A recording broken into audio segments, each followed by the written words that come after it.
Come join our journey on the incredible island of Kefalonia, located on the western side of Greece. Now before we get going, all the places and tours we experienced will be linked in the description below. I hope you guys enjoy this as much as I had creating this. So really quick backstory, back in 1998, my parents took my sister and I to Kefalonia, and while the pictures provided evidence of the island's beauty, I was only 4.5 and couldn't really grasp the true beauty of the island. But fast forward 27 years later, and my sister and I returned to Kefalonia along with my girlfriend Steph. Steph and I met up with Alexandra in Montreal at the Trudeau airport, and from there we took a 9-hour flight to Athens. Following a quick layover in Athens, we took a quick 1-hour flight to Kefalonia. We were greeted at the airport from a representative on Ace, a car rental company that provided us with a convenient Avro car for the week. The total cost for the car rental for the 8 days that we stayed in Kefalonia was just under 135 euros. From the Kefalonia airport, we set out to our Airbnb, located in Lourdata, about a 20-minute drive from the airport. Our Airbnb was called the Eagle's Nest, and it was hosted by the lovely Marina. Our spot provided us with an excellent view of the south side of the island. From our balcony, we could see the neighboring island of Zakynthos. The cost for the 7 nights at the Airbnb was just under 680 euros total. Our room was small but had everything we needed: 3 beds, 1 bathroom, and plenty of space for our luggage. And again, hard to beat that view. We had access to a pool, the beach was only a 5-10 minute walk away, and there were plenty of restaurants nearby. Once we were settled in, we headed to our nearby restaurant called Dionysos Taverna, located about 5 minutes away from the Airbnb. Our waiter Stavros was very hospitable and provided us with lots of laughs. Now I've had my fair share of Greek food over my lifetime, but these were some of the best gyros I've ever tasted. If you're in the area, you gotta check out Dionysos Taverna.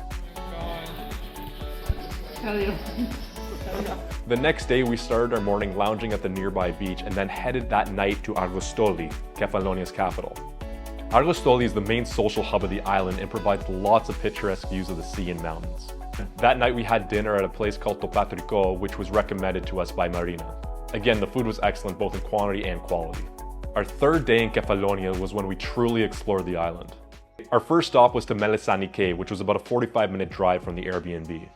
The cave is one of the top sightseeing spots in the island, and we were told to arrive at the time of opening to avoid the masses. We arrived at the location around 9 AM and made our way down to the cave. So the story goes that due to an earthquake thousands of years ago, the roof collapsed in Melissani Cave and created this incredible sight. Though the tour is only 15 minutes long, we were treated to sparkling blue water, that natural cave scent, and songs from our boat guide.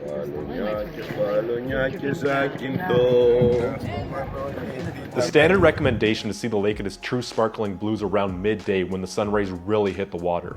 Keep in mind, however, that the lake may be filled with more tour boats. The cost is very reasonable at only 10 euros per person, and if you have a ticket for Melissani Cave, you can use that ticket to reduce the price at Drogarati Cave, which is only 10 minutes away.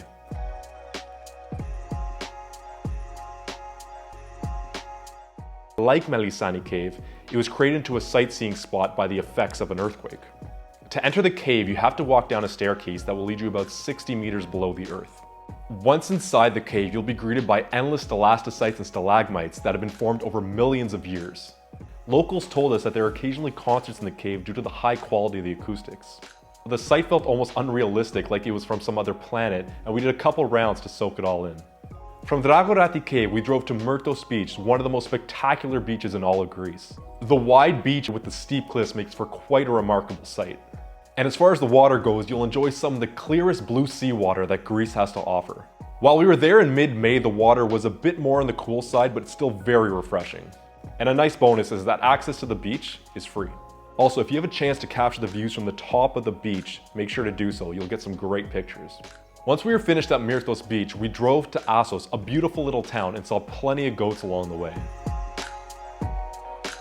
What really stood out about Assos was the colorful Venetian-style architecture.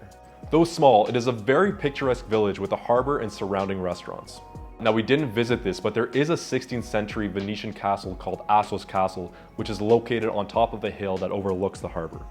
Another thing that was sort of interesting about Assos was that some of the buildings have been partially torn down and have aged, and you actually feel like you're on the set of a World War II movie. Our last stop of the day was in Fiskardo, a luxurious harbor town that's actually been known to be frequented by many celebrities. Now, we didn't spend too much time there, but it is a very scenic spot, and we capped off the day with some delicious ice cream. As I mentioned before, there is a viewpoint off the highway that offers a tremendous view of Myrtos Beach. As we made our way back to our Airbnb from Fiskardo, we pulled off to this viewpoint to take in the sight. However, as we did so, we hit a curb and thought we may have popped a tire, but thankfully, there was no damage done. We did it! Pop a tire. We made it! Why is the car going? Stop it! Our fourth day in Kefalonia was a quiet one with some beach time and a dinner in Argostoli. This is the balance of vacationing, some sightseeing and some relaxation. The next day, we set out to Poros for our first of 2-day cruises of the trip. The drive from our Airbnb to Poros was about a half an hour and very scenic. The roads in Kefalonia are very windy, but according to Steph, who was our driver for the trip, it was actually a very comfortable ride. Before embarking on our cruise, we enjoyed a nice breakfast at Myrtos Cafe located right at the port. We booked our cruise with Valsamis Cruises, a family-owned cruise line. The cruise was a day trip in and around the neighboring island of Zakynthos. Upon entry onto the boat, we were greeted by the cruise skipper Andreas, a very friendly and down-to-earth guy. To get to Zakynthos took about 2 hours, but we were entertained with the open sea and great shipmates. We made 2 stops at the local beaches and swam in the crystal blue water. Zakynthos is known for its turquoise water, and it was an absolute delight to swim in them. We made 1 stop on shore and had a nice meal, and also visited the famous shipwreck at Navagio Beach. Unfortunately, at the time of our trip, we couldn't set foot on the beach, but we still got some great pictures of the shipwreck. Andreas explained the story of the shipwreck to my sister and playfully challenged her to reiterate the story to the cruise passengers. As the story goes, the ship was pushed to shore due to bad weather in 1980. The ship contained cigarettes and alcohol that were being smuggled from Turkey to Italy.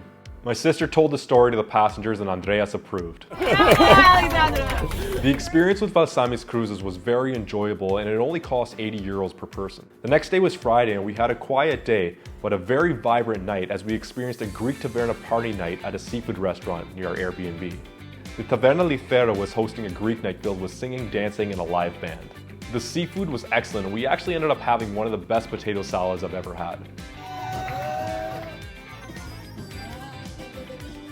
The next day we hopped on our second day cruise. This time we booked a cruise to go around the southwest side of Kefalonia. We booked with Queen Bee Cruises run by brothers Petros and Yorgos. They provided lots of laughs for the guests and were great entertainment. The cruise docked from Argostoli and made its way to White Rocks Beach and Vardiani Island. On our way to White Rocks Beaches, we actually ended up seeing 2 dolphins. The entertainment on the boat was phenomenal, filled with great music, great drinks, and a fun diving board / plank to jump off of. The experience at Vardiani Island was unique as it is an uninhabited island with only a church located on it. As we made our way back to Argostoli, we were treated to homemade moussaka, which was beyond delicious.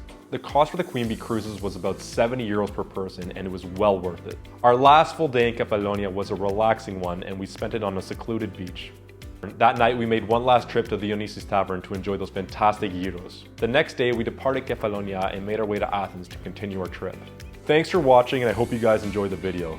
Kefalonia was a very charming island that I hope to return to someday and I hope you guys get the chance to visit as well. If you guys have any questions about the trip, please comment below. Thank you.